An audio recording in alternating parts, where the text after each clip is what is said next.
What's going on, everyone? This is Go Long with Dunne and Monos at golongtd.com. It's 6:44 a.m. So I was going to say we're fueled by Fatty Beer Company, but we're not fueled by Fatty Beer this early. We can promise you that. I am on coffee number 3, going on coffee number 4 very soon. But yes, Fatty, get on in there. They've got their Advent calendars, which, make sure you still pick up an Advent calendar. It's a beer a day. We're in the middle of December, so it kind of makes it more fun, right? Then you just have 2 beers every day, or maybe more than that. So, yes, Nick Fatty, Krista Cesary, our good buddies there, they'll hook you up. Some great Christmas beers rolling from several different breweries across the state, across the country. So, Orchard Park, Hamburg, Ellicottville, Kenmore, Rochester, Columbus, they're all over the place. Jim, we're working this remote. You've been all over the place doing XFL stuff. I'm glad you're in one piece. Yeah, it's always good to get back. Of course, I had to beat the snow coming back. I was like, got to make sure I get in today, or else this Bills-Dolphins game is going to be. We'll get into it with the weather. It should be a fun watch. It's your style, right? You like the. This is my nightmare. The elements. The weather that's coming for a playoff game. This would be my nightmare. I told Isaiah McKenzie this week that you guys would be old pals. He'd probably get like a 7-year, $100 million contract with your shared beliefs on playing in the elements. He doesn't like it either. He doesn't like it at all. Which that's funny because everybody just thinks that. It's like I don't know how many players are actually from the cold weather on Buffalo. I mean,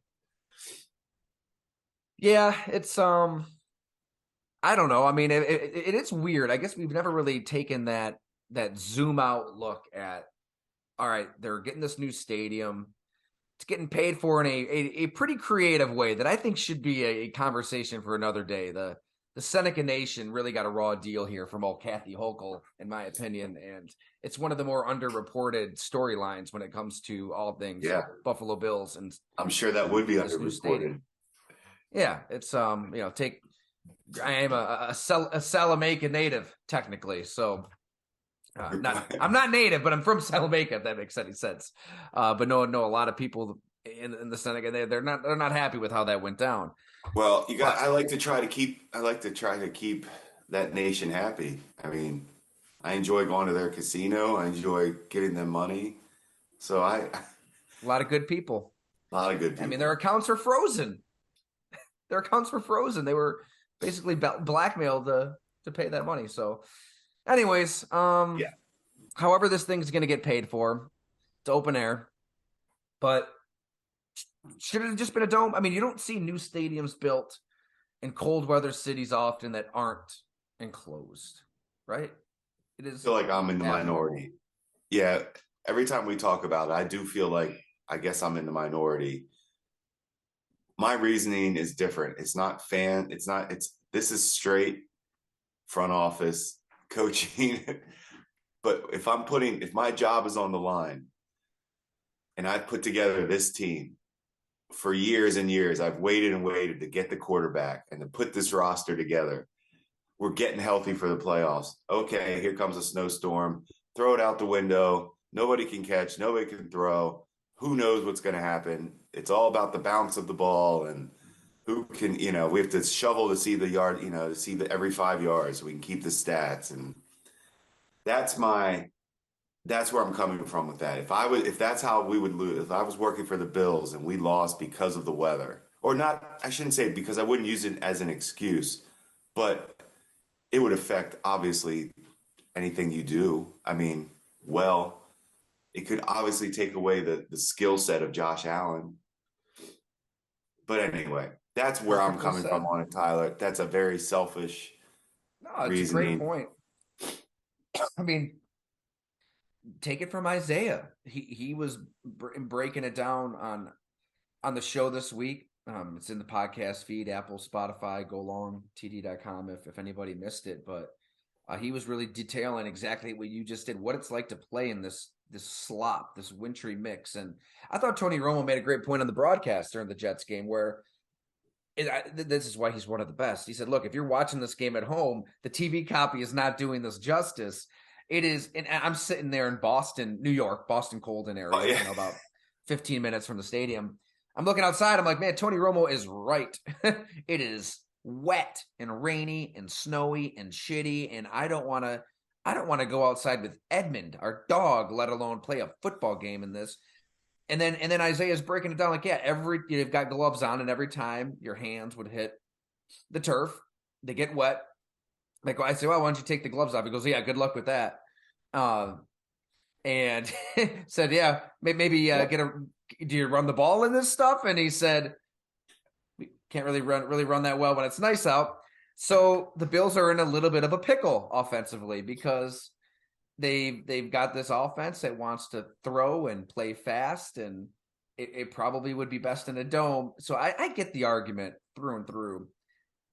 At the I same see both. time, I see the I'm other an old side too. soul. I'm an old, like, give me the But game in Tyler, the elements, in the mud, in the snow, in the rain, like, because that's going to test your mental no fortitude as question. well. And that That matters in the sport. and there is something that it is the fan experience. And if that's what people, if everybody's good with it, they're going to keep tailgating, enjoying it, come to the game, which they don't, Orchard Park's going to fill up no matter what. Yeah. So I get it. Like Buffalo Bills football, it just cannot be Yeah, played in a dome. I I can't get do get past it. that. I I can't. get it. That's the hard part for me. That's all. It's just like, Yeah, it's just, it wouldn't be the same. It really wouldn't. Uh, but then it's like that a storm hits and you have to go play in Detroit, Michigan. Like that is kind of insane. Like and if I oh, could by the do it, way, thank God you've got neighbors in Orchard Park shoveling your players out, because even though you had your team cameras and all set, and you put out all these videos and you let everybody know on how you made it happen, there really wasn't much of a plan, right? none. When Maybe a you little can't, bit more of a plan would. I mean, that's kind of insane that you were lucky to even get to the airport to fly out.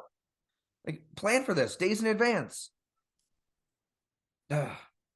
how serious, I was out of town this week. How serious was there any talk of this game getting moved from Saturday No, night? But okay, so it wasn't that serious. I mean, it was extreme for that Lions game. Lions No, game when they played in Detroit, the I agree Browns with game. that. That they had to. They had no choice. I didn't know They if had this to. one, just because it was like a night game and it was coming, the Yeah, timing it's of it, gonna be around a foot, I think. which we just that's like that's nothing. Exactly. It really isn't. I mean, not when you survive 80 inches. It's funny living here. I learned real quick that the snowstorms don't really. It's not that big of a deal to people that have lived here. That's how it was when I moved to Charleston, South Carolina. Every summer there'd be a hurricane. Okay, possible hurricane. They have to evacuate. Nobody would leave. And I'm looking around like getting ready to leave. My first year, I'm terrified. I'm like, all right, I remember I was scouting. I went to Knoxville, Tennessee. I was like, I'm going to Knoxville and I'll just go scout Tennessee this weekend. I'm getting far away from the coast. And then after that, nothing happened, no damage. And then they're like, yeah, you're the only one that left. The people I was hanging out with at the time. And they're like, yeah, nobody leaves. It's okay. I was like, it's a hurricane. It's a snowstorm. Like, why does nobody care about this? It was, what made it tough this time around? I can't even remember if we talked about it much, but the snow plowing. I mean, getting the snow blower out there. If you didn't like stay ahead of it, if you didn't, get rid of the snow in your driveway, like as it was happening, and if you let it sit just for a few hours, I had this problem. Everybody did everywhere in Western New York. There's probably people listening to this podcast and went through the same thing. Your snowblower would just clog up. So it would just, all the snow would pack after pushing it for 10, 12 feet. And then you'd have to, like, literally, well, don't do this at home, kids, but turn it off and get in there with your hands and dig out the snow. Yeah. I mean, I was taking the old trick with the blow dryer, like my wife's blow dryer, to try to melt it just so you could do that. And then those are the moments where you're doing this and you're wondering why we live here. Like, this is not normal. We should not be doing. And that's where our fathers would all tell us, well, it puts hair on your chest, right? It builds character. I'll stay out. I think my opinion's been known on where we live, but I will say I feel thankful for the HOA where I live for times Yes. like those. When I hear that story that you just said, only because Tyler, I was traveling. So Yeah. I came back from the XFL draft from Vegas. If I didn't have the HO, if I I don't know didn't what have the people did if they HOA, traveled. I'd love to hear from so I them. was fortunate just for my situation. But It was I know you had to yeah. get out there. You had to. They were probably Ella, Sonny, everybody watching you. They loved it. Like That's what I'm saying, right? we brought the kids out, but we couldn't even really like play in the snow because it was too deep for the kids. We played in the driveway of well, I was able to plow in the snow during the storm with the kids. So all right, people don't want to hear us talk about snow all day. Bills, Dolphins, Saturday night. Huge game. I like it. For both teams, I want to get I was into going to both say that, angles here. Tyler. I agree with you. I think it's just as big for Miami. Let's start with Buffalo, but I did talk with Kurt Warner about where Tua Tagovailoa is at, Yeah. and he did not mince words. He really believes this is a critical juncture for his career. But first thing, Buffalo, what does this game mean for the Bills? You know how I feel. It's no such thing as a have to win game right now for Buffalo. They're fighting. They want to hold on to that seat, obviously. So we know what they're fighting for. So every game's the same. They want home field. So we know the importance of it. What's nice for Buffalo is, yeah, it's the division, but they can almost get the division out. This is their division. Like, just take care of your division. You're trying to get that 1 seed, and this is why you're in it. So this is, to me, take care of business. I don't. I think they're the better team here. I don't think Miami's defense can slow them down. I just don't. And the Bills. We'll talk about Miami's offense coming around because I know what we're going to talk about Tua, but the Bills' offense to me is just fine. I know they're bringing back Beasley. I'm fine with that too.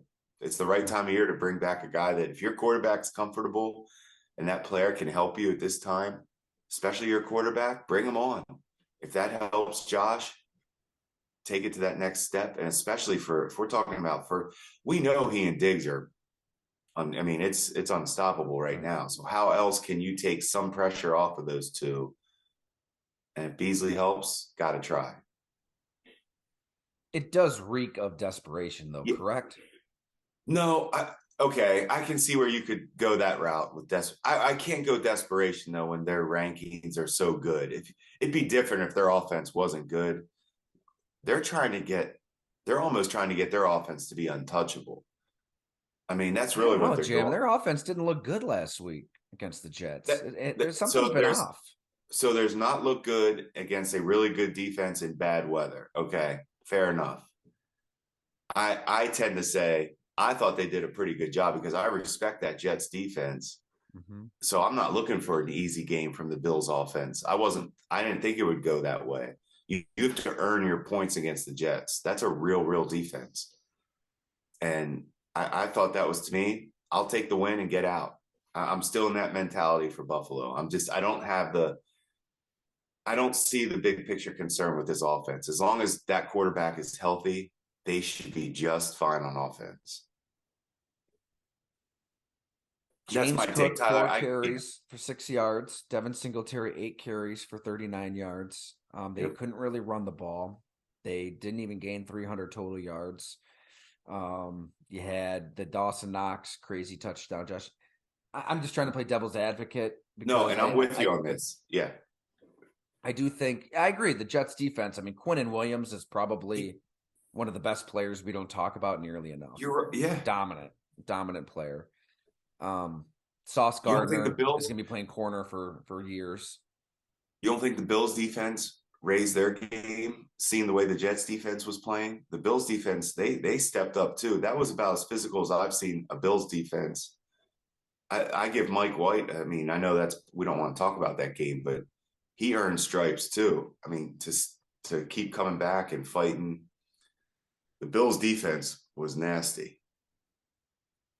I think that if they had to play Patrick Mahomes or Joe Burrow, even a healthy Lamar Jackson, like Justin Herbert, if they had to play these quarterbacks, these offenses, like right now with a season on the line, I'd be concerned because if it was a shootout, I don't know if the Bills would win that game right now. But if push comes to shove, I totally agree with you. I think you just you collect your wins. At this point last season, they were 7-6. They were getting blown out by Tampa. You know, they ended up losing that game. It was a team in kind of disarray. You had the wind game, you had the Colts blowout, you had the loss to Jacksonville, and they literally flipped the switch. Their offense turned it on fast to the point where it took one of the epic all-time meltdowns in the playoffs, and the players were championship caliber, the coaches were not championship caliber, and that's why the Buffalo Bills are not your 2021 Super Bowl champs. So they reached a point where they were peaking at the right time. So yeah, I think that the defense is in a much better place than they were last year at this point. And if you can flip that switch at offense, that's a huge if. This could still be the juggernaut you need it to be at the right time. So the 10-3, let me ask you, not time to. Let me ask you this though, because I do agree with you. Like, okay, the Bills offense might not look exactly how they want it to look or how we think it should be looking right now. Fair enough. So you get to the playoffs, you have to beat the Chiefs, the Bengals, Lamar, that we'll go with the quarterbacks, right? Oh, and you brought up Herbert as well. Those teams, none of those teams, their defenses aren't scaring anybody right now, especially with the Bengals, with Hendrickson, his injury, because he's a big part of that defense. I don't really see any of those defenses stopping Buffalo. Like those defenses struggle stopping everybody right now. So it would be different. Now the Jets, what's funny, the Jets, if Zach Wilson was who the Jets thought he was going to be, they'd be in the best position of any team going right now because of that defense. I'll say this though, I don't think that the Bills are talking about their own team in the terms we are. I think that the Bills are legitimately worried. I had a conversation with somebody, not in the building, but somebody who very familiar with people in the building, and he made it pretty clear, like they're concerned, like about the offense and the fact that they don't really have a dependable receiver outside of Stephon Diggs. And that Diggs is Diggs, but that outside of him, Gabe Davis just has not taken the step that the team thought he would take. I mean, that's pretty obvious to all of us with two eyeballs, but they're disappointed with him. Obviously, they're not happy with Isaiah McKenzie, and we could talk about Isaiah for a long time. I tend to think Isaiah is right in a lot of ways. He is getting open, and after he made that comment on our show, I went back and watched that game, and he's right. I mean, there are a lot of plays. He makes the cut, he's open, and Josh just doesn't see him or doesn't trust him, and he did have the two drops. One of the drops he was held on, and it led to a first down. But that's probably those two players, and then he's sprinkling some Dawson Knox drops. That's why Josh Allen goes to Brandon Beane and lobbies for Cole Beasley and John Brown and wants those guys back. And Cole Beasley's been playing some basketball. He's been staying in shape. I think he's right. Basketball shape does it's different than football shape. I laughed when he said back in high school how they play football in the fall, and then whenever they switched to basketball, it was like you're huffing and puffing. It's just different. So I think he'll be ready to play, and maybe he's even good. So why not? Agreed. Why not? It's just I don't know if that's the problem.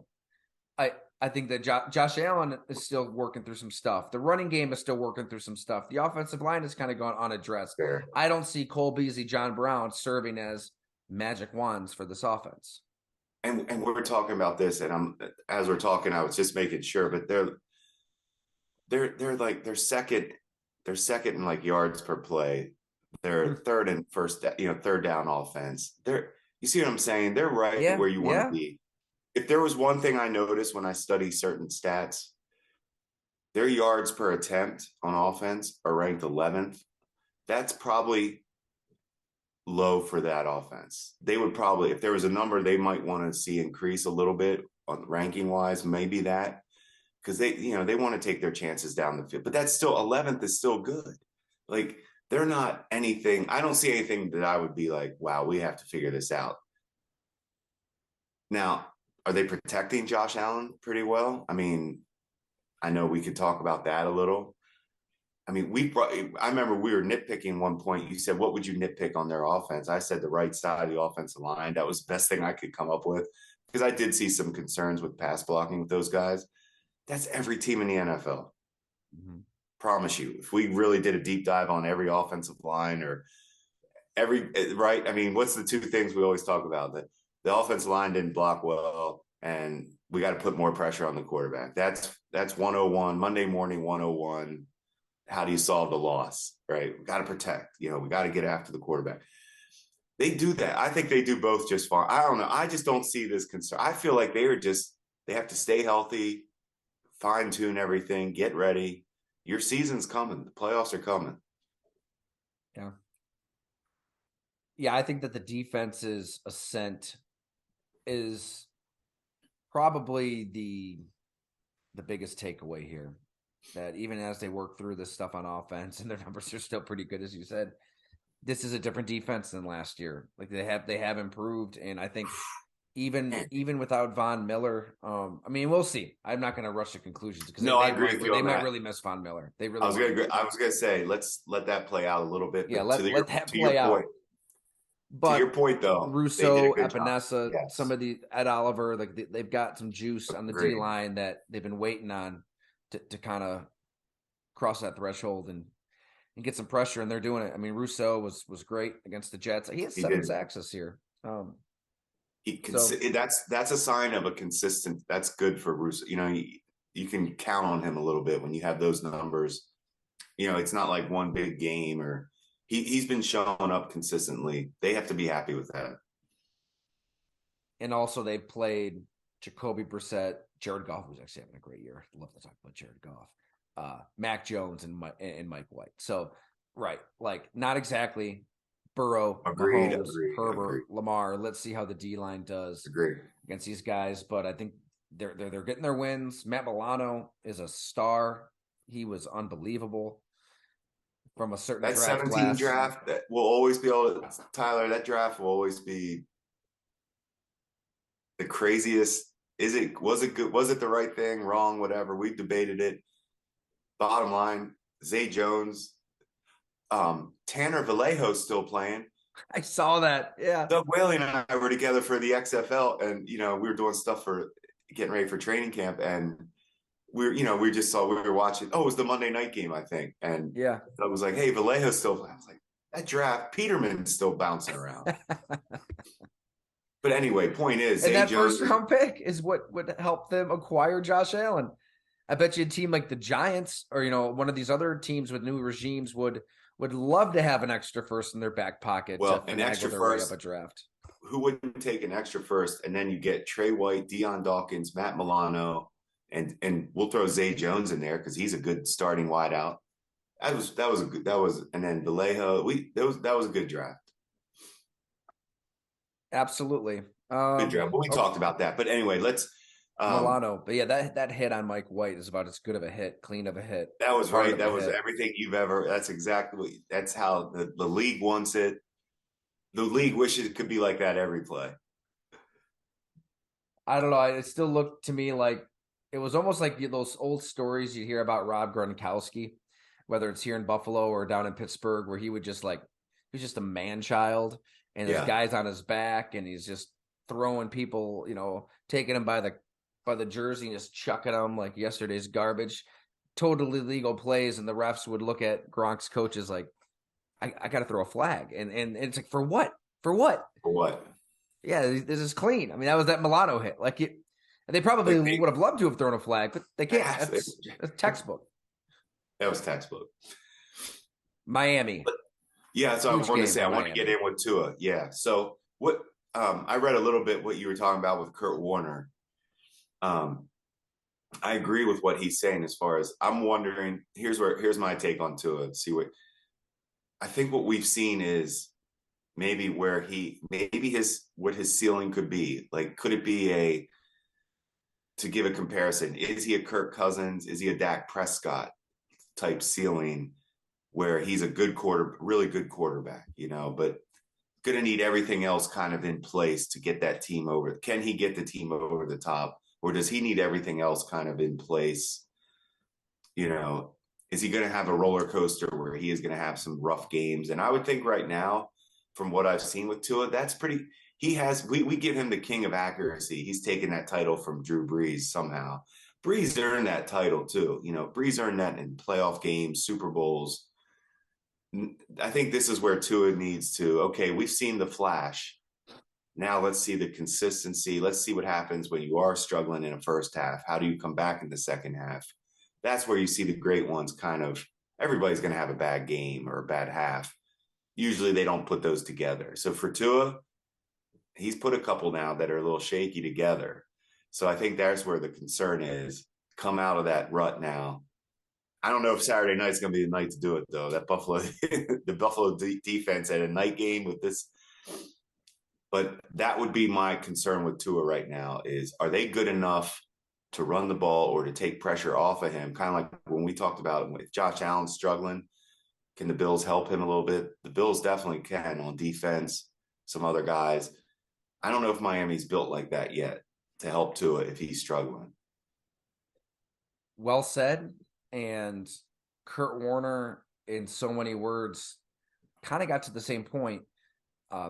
We've got the feature at golongtd.com. It's for our paid subscribers. So if you're on the free list or just listen to the pod, a good opportunity to subscribe. $8 a month, $50 a year. You go annual. We'll send you some blood and guts signed copy. Gotta work that marketing in, Jim. Tyler, I'm trying, man. You've earned that. You've earned you that. have to. All right. So, yeah. What do you think, point, Tyler? Yeah. What do you think? Because you talked to Kurt. Well, I'm not going to apply my Section 6 Class D quarterback to Tua's current predicament. I'll rely on the two-time MVP, three-time Super Bowl participant, and 99 Super Bowl champion Kurt Warner, because they've got a similar superpower. And this is Kurt's words. Like what Kurt Warner did so well was anticipate, throw with accuracy. What Tua does so well is anticipate, throw with accuracy. Now, the difference between the two, and the reason that Kurt kind of stopped me in my tracks when I asked him, okay, is he trending toward you?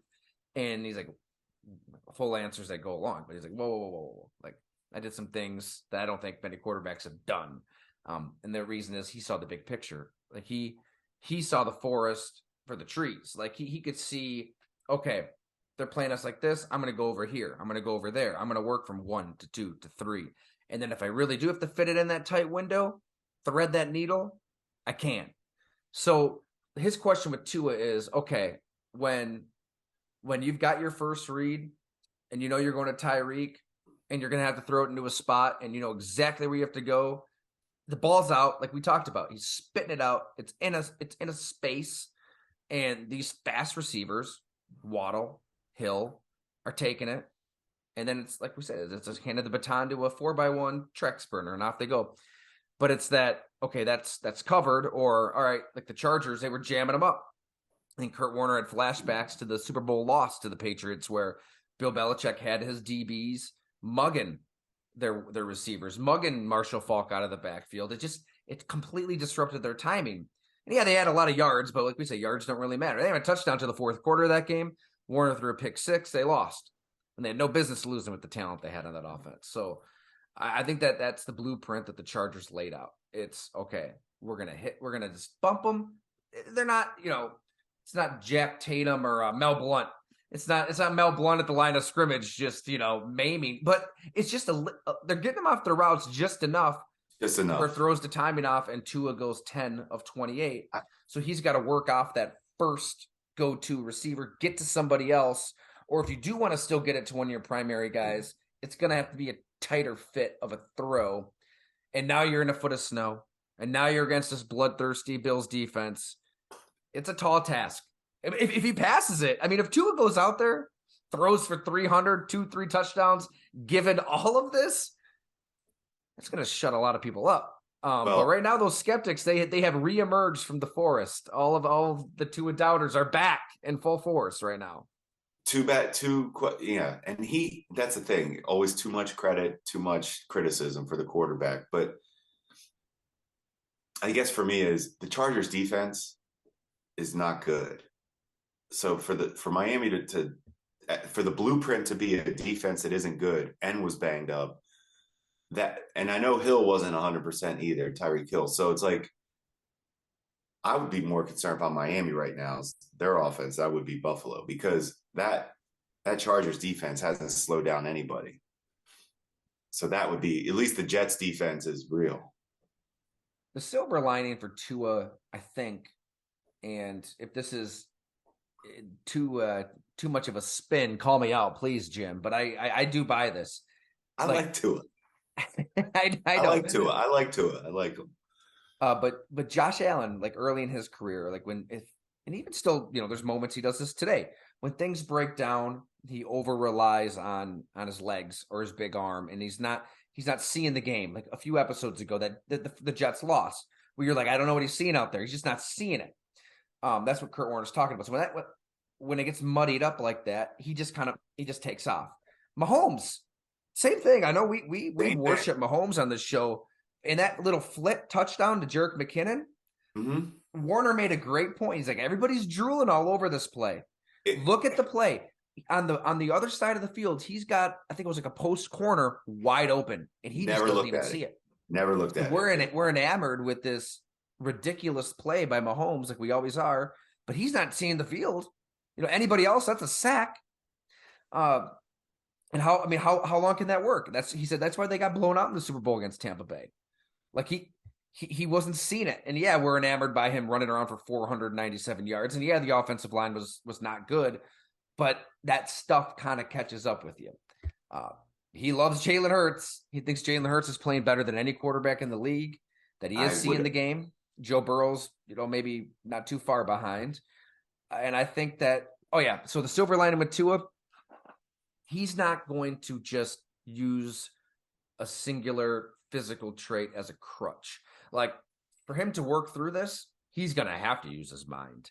He's going to have to use his brain. He's going to have to go 1 to 2 to 3 to 4 and process. He's going to have to find that processing. And he's got some of it. I mean, maybe Kurt was a little extreme with him just sticking on that one guy. He's shown some of that. But he's going to have to if he's going to last forever, because he doesn't have that crutch to fall back on, which can be a good thing. Like, it's going to force him to learn and work through this. So I don't know if he solves it Saturday night against the Bills, but a long term, I wouldn't panic. I think that Tua is a good quarterback that's agree. trending toward great still.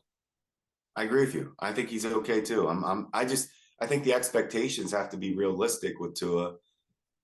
If you're looking for him to be Josh Allen, Patrick Mahomes, Herbert, even, the guys even from his draft class, there aren't many people like Herbert in the world, so that's not a fair comparison to, he doesn't have that. So when things do break down and he is under pressure and he is trying to, if that first read isn't there, he doesn't have that overall size and arm strength that he can just torque and make awkward throws under pressure and all these crazy throws we see from Josh Allen. And that's not going to be Tua. Tua's game is more the Drew Brees, Kirk Cousins, Dak Prescott's, where it's timing, it's pocket, maneuver in the pocket, then find the next open player and deliver the ball. So which is how you have to win. And 3-4 playoff games in a row. You need to win from the pocket. You do. That's why take layups. 100% agree. And that's why they just need to let Tua keep fighting through this. Like, he's okay. You saw the good. You saw what he can do. It's there. Yeah. The schedule, I believe it softens a bit after this. So I think they'll get into the playoffs either way. Yes, I agree with you. They're going to get in. Yeah. So when we look at the AFC playoffs, how does it stack up in your mind? Like, who's in good shape, who's in rough shape? I'm saying it's Bengals, Chiefs, Bills, everybody else at this point. Catch up if you can. Even Baltimore. I thought Baltimore they're just too. I don't trust their defense. Lamar's in and out of the lineup. I don't like that. So I think it's those three right now. And that's not anything. That's not why you're tuning in to go along to hear that the Bengals, Bills, and Chiefs are doing well. The team that we need to start really, the 49ers and Eagles on the other side, because I feel like the AFC is I feel like those three are just, I don't know who's messing with those three. But that NFC, that 49ers and Eagles and Dallas has played well enough to enter. That defense has played well enough to, I know All right, you're, well, let me but pose yeah, the sorry. question this But way. So stick with the AFC. those are the heavyweights. No, AFC Yep. and NFC. If the Yep. heavyweights are Cincy, Buffalo, Yeah, the heavyweights KC, are good. Right. Philly, Yep. And San Fran. Francisco. There's 5 heavyweights. Yeah, 5 Okay. heavyweights. Who outside of those 5? Yep. Is there a team that you think could scare the hell out of those 5 in the playoffs and go on a run? Yeah, AFC wise, I actually do think it's the Jets. What? The Jets. It's only when I say scare, it's because there's the defense. There's the defense that can hit what's the kryptonite to every quarterback? Pass rush. If the Jets are getting after you, that's where Mahomes, Josh Allen, Burrow, that's where they're going to be like, okay, this is real. If we can't protect him, that's how we're going to fight. If you can't get to those guys, they're going to keep scoring in the playoffs. That's how I feel. So to me, like that, the Jets, I'm paying attention to.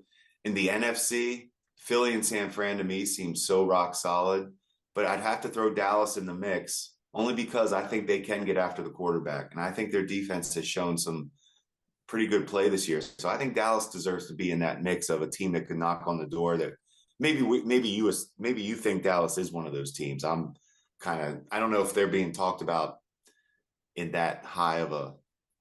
I'm just trying to figure out how much of Grandpa's old cough medicine you have in your coffee on that Jet. No, I like it. I like it. Trying to think I like it. Go out on a limb. I like it. Yeah, like I'm trying to think of somebody that we had. Like, there's always that team that the Jacksonville team, the Doug Marrone Jacksonville Jaguars. When you have a defense that's nasty, anything's possible. Anything. That's a really good comparison. I like that because they were 10-6. They got in. Nobody thought they'd beat Pittsburgh.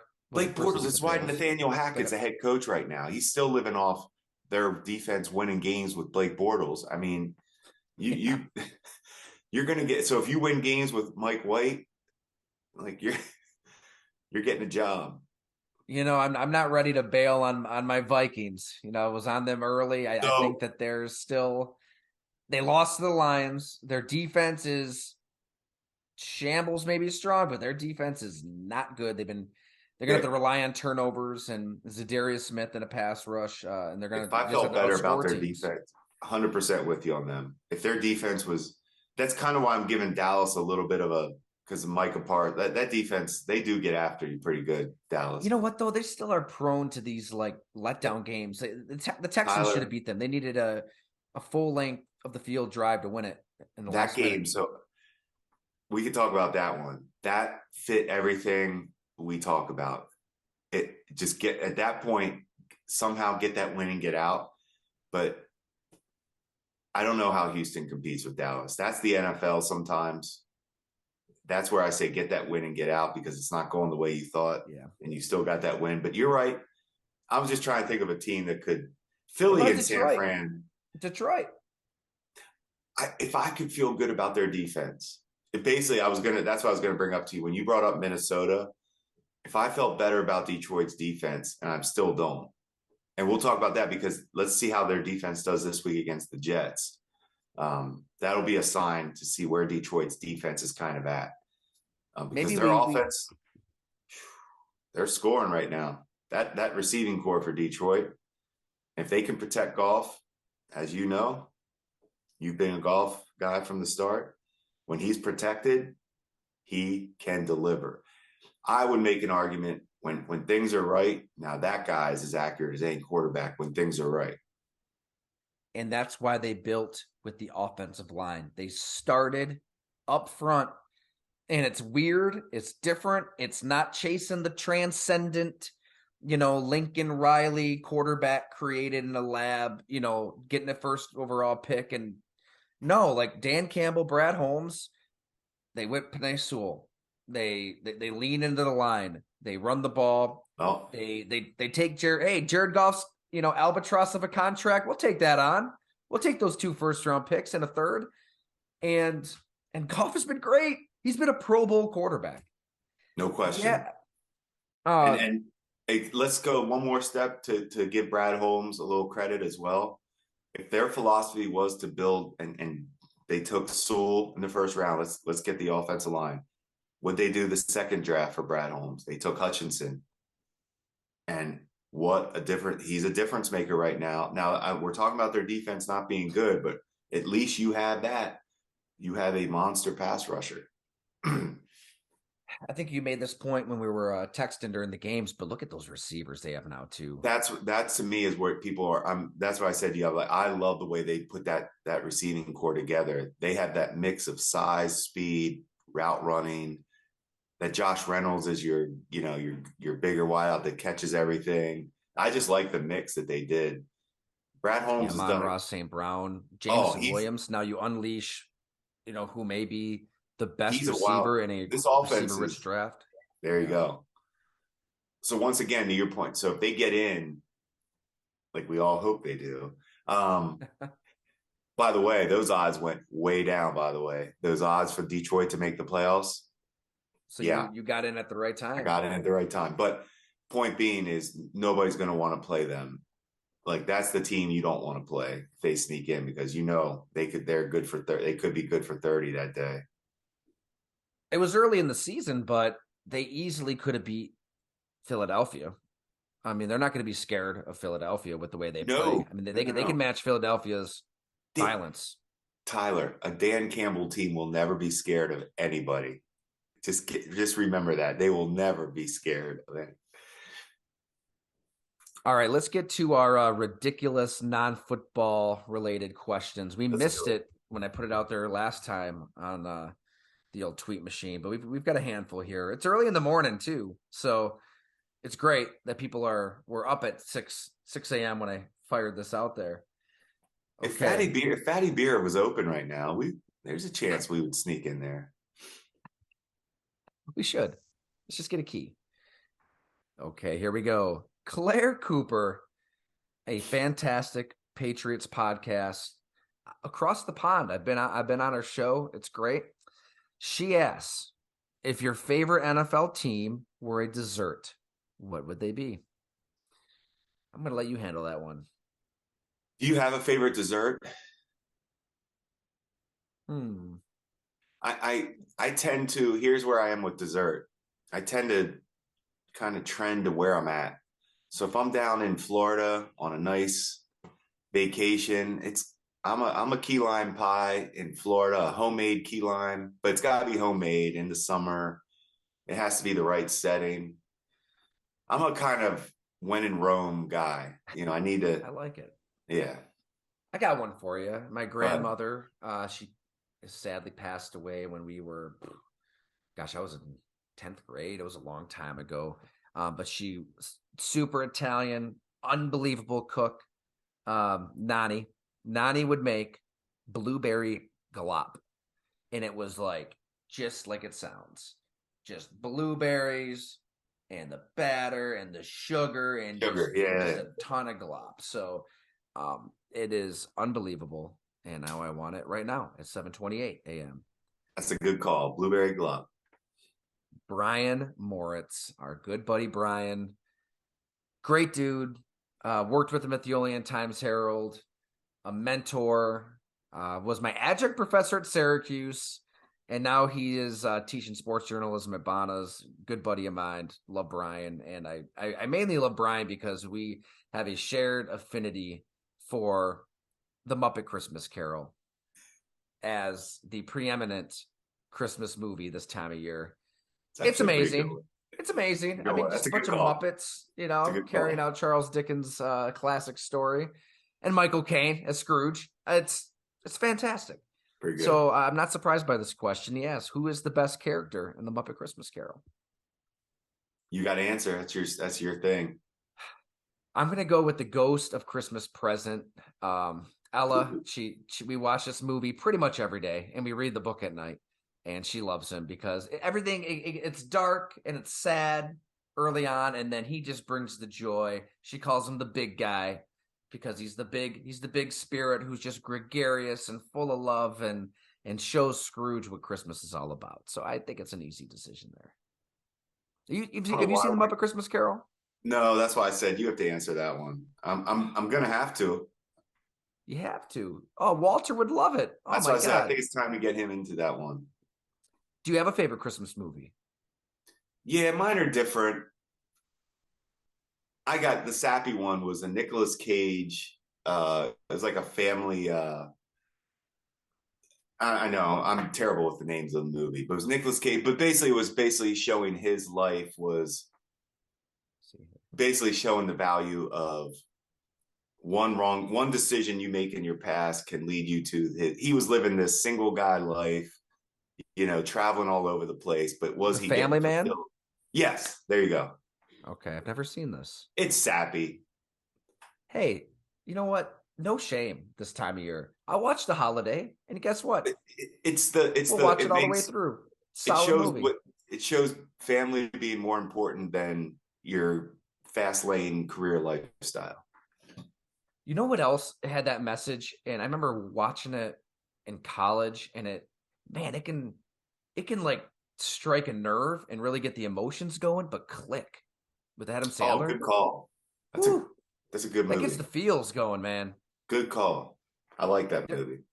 I won't use his name because he probably wouldn't want me to. But when I covered the Packers at the Milwaukee Journal Sentinel, I remember during a training camp practice talking to another beat writer, and we were for whatever reason Click came up, and people probably remember the premise, right? Like he's got a remote and you can like fast forward through life, That's and for it. next Yeah. thing you know is like he's fast forwarding through all the milestones and all of Yeah. his all everything he did do with his wife, his kids, and he Yep. gets everything he wants in career, but he just pissed away what life is really about. And this other beat writer on the Packers, he told me that he had like an emotional like response to the movie. Like he watched it and it was like a beyond anxiety. Like it just he needed help. It was really hard to like deal with the emotions he had watching that movie. Yeah. I kind of get it. No, Um, there are certain movies that if you are in that life, like, yeah, you can relate like that. your good pal, our good pal, Dan Murphy. Always love when we hear from Always. Dan. Every time I see Dan's name, I'm like, shit, we got to get a happy hour going. And I promise everybody that's been wanting these happy hours, I do have a big announcement coming soon. We're going to introduce like a VIP option at Go Long, which will incorporate happy hours. So, Dan and everybody who enjoys those, stay tuned. All right, Dan at Dan Murphy 518. This is a really good one. This is right up your alley. Would you rather only eat at chain restaurants or only bet the under the rest of your life? I'm That is a Mona's special. definitely going to eat at chain restaurants every meal other than bet the I couldn't there's no way I could deal with life if I had to bet Really? the You couldn't? I'm good. I can find plenty there's some good chains out there. There's no way you can't live if you had to bet the under every time. That's a hard way to live. I wouldn't know. Are there people who enjoy betting the under? No, because yes, here's the thing: when you bet the under, you're always winning for about 3.5 quarters. You're feeling really good about yourself. First half, no matter what happens in that first half, you're like, okay, it's okay. You could see it coming. You can see the over coming, but you still talk yourself into it's okay. We have the second half. It'll calm down. Third quarter, it's looking bad, but hey, we still have that fourth quarter.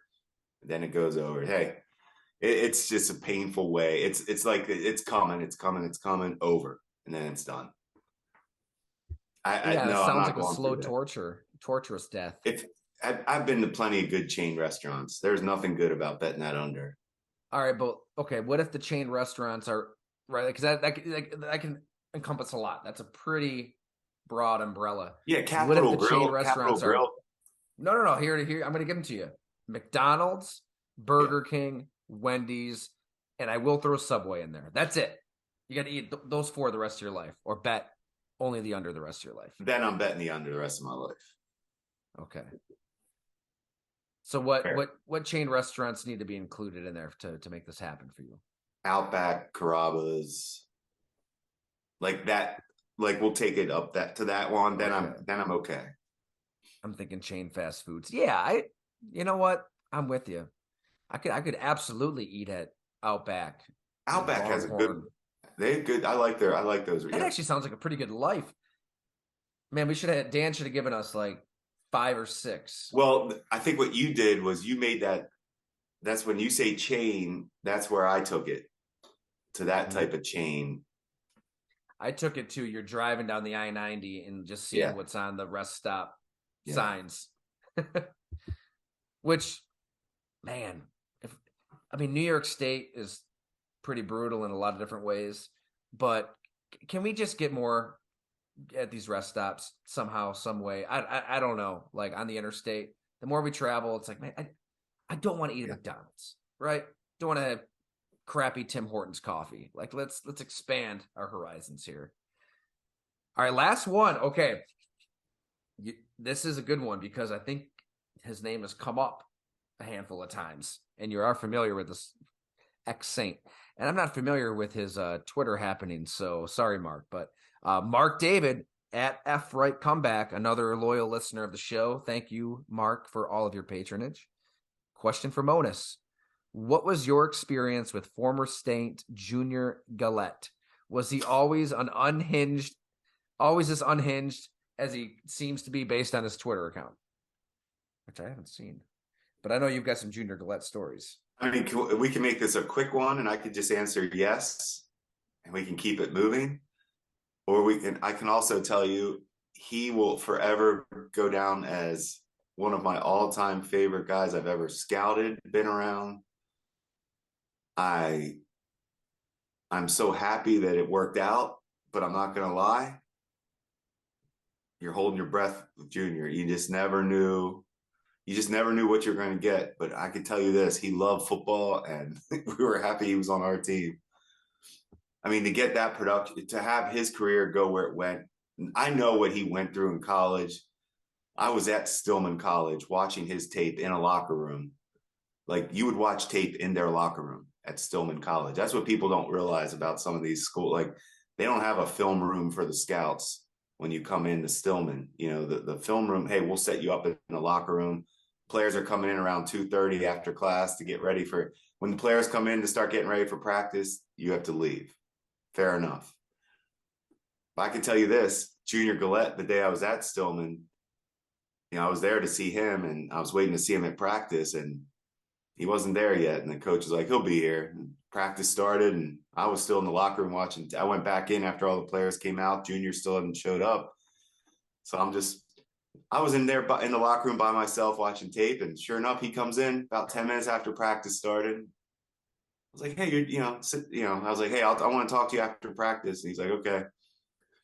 He got ready. I was like, what are you doing? Like, why are you late? He was just like, oh, I had class. He didn't have class. He was lying to an NFL scout.